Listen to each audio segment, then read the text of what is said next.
So you were telling me that I could go to any salon and they would not know how to work with black hair. No, no. You have to go to a specific like Dominican. We have there's a lot of Dominican. You have to maybe a Senegalese or someone who's African or Afro descendant or know how to work with African hair, black hair, Afro hair. Wow. Otherwise, it's not. Wow. All right. So tell us your name and like where are you from? Okay, my name is Amal, and I was born in Somalia, raised a bit in Kenya, and then I moved here to Spain. Somalia, then Kenya, and now Spain. Yes, that's me. Which do you claim Somalia is home or Kenya is home? Both. I'm from both. Like I go to Kenya and I feel home and the food, everything. With Somalia is the same. I spot another Somali person and I'm like, this is my person. I have to talk to them because it's my country, it's my culture, my everything. So I can never decide. It's interesting. I was speaking to a few of my other African friends and they were telling me, particularly the ones that grew up in countries outside of their origin country, they said that when they go back, the community doesn't view them as they recognize that they are from that country, but there's something different about them because they've grown up in a distant place. Yes. Do you feel the same experience when you go to Kenya or Somalia? Actually, that happened. I remember I was 18. I was like, I'm working, I'm getting money, this is the moment to do something crazy, so I need to go back to Kenya, so I took my stuff, so I went backpacking there, and I was traveling, and then everyone was calling me, from someone from Ulaya. Ulaya is like from the outside. Ulaya. So I was the Ulaya. Ulaya. Yeah, so it's like the outsider. So actually they will present me like that. They will be like, oh look, this is my friend, this is from Ulaya, introduce you like that to someone. Yes. Because the way I was speaking, like my Swahili, it's changed with time, of course. I don't know or use now street words. Many of them they're new and I'm not used to because I'm living in Spain. And the accent, they tell me I have accent, my way of thinking, so they just spot me, and also my afro. In Kenya, there's still a lot of problem and issues with afro, because there are a lot of the consequences of the colonialization from England, from the United Kingdom, is still present. So in many places, formal places, you're not allowed to enter with afro, and you're not allowed to work, which means many people from different community, or either they do something with it, like cut it, cover it, or do braid or whatever. But it's not very common to see in the street a lot of afro. So when they see me, they're already like, oh, I'm outside. Yeah, you're a tourist. And I'm like, no. So how does that make you feel when you are introduced as an outsider? That's something that is a little bit triggering, because I remember always here in Spain, I'm like, okay, this is also my house. I was raised here. I feel home. But at the same time, people still see my skin color, see my hair, and they are like, okay, you're not from here. You're from another country. And then when I went back there, I was like, oh, I'm going to feel like home, Then I had another cultural shock, because people will spot me as someone from outside. So I was like, okay, I'm not from here, I'm not from there. That's a big identity question. But I got to learn to belong to everywhere, even though I'm not 100% accepted or in it. Yeah. So apparently you've been making a lot of money. At that moment, I thought it was a lot of money, because there was no anything that I had to pay, like rent, food, or anything, because I was with my mom. So I was like, part-time job just for me. So what do you do now in Spain? What is your job right now? Okay, I work a lot in advocacy. I still do that. I work for migrants, especially for displaced people, and also for asylum seekers.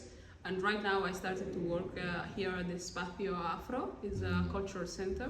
And here I'm program manager. So I help the center with all the activities, program, trying to get some fund to support the continuity of this place. And we work all together side by side. Interesting. One of the reasons I do this show, this interview, and why I also publish the magazine Culture Travels is to show Black people in the U.S. these stories and experiences of Black people in other countries. Because I promise you, once I share this, there will be people in the U.S., Black people in the U.S. that say, "Oh my God, there are Black people in Spain." So, what would you tell those people? How would you describe the Black experience in Spain to someone who has not grown up here? Oh, it can be challenging. It can be, and actually it is very challenging when you're a Black person living in Spain, because the whole administration and institution is kind of made not for Black people. And with that I mean, like, when you're studying, for in my case, I studied my whole academic years, like primary, high school, university, everything here. And you see that the history of African and diaspora and everything is not part of the what you learn. It's not in the educational system. It's erased in the history of Spain.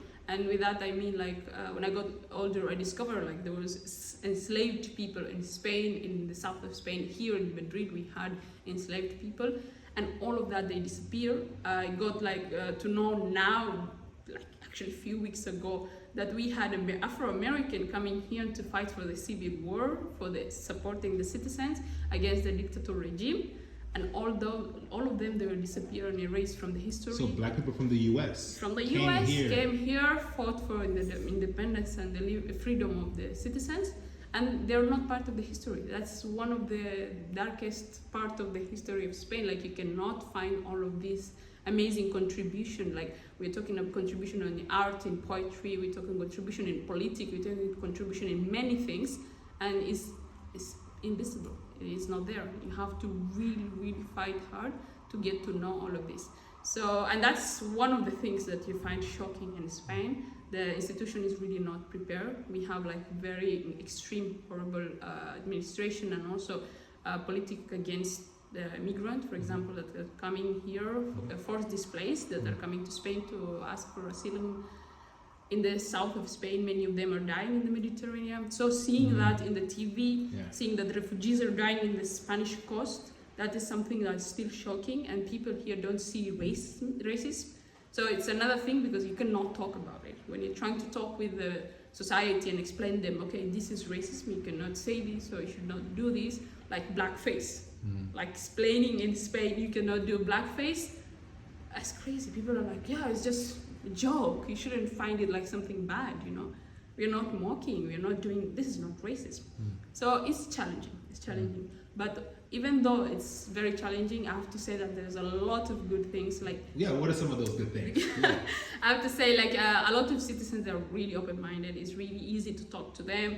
The culture is really amazing. I mean, for me, as someone who was raised in the south in Africa with all the amazing sun, I really enjoy that, being here.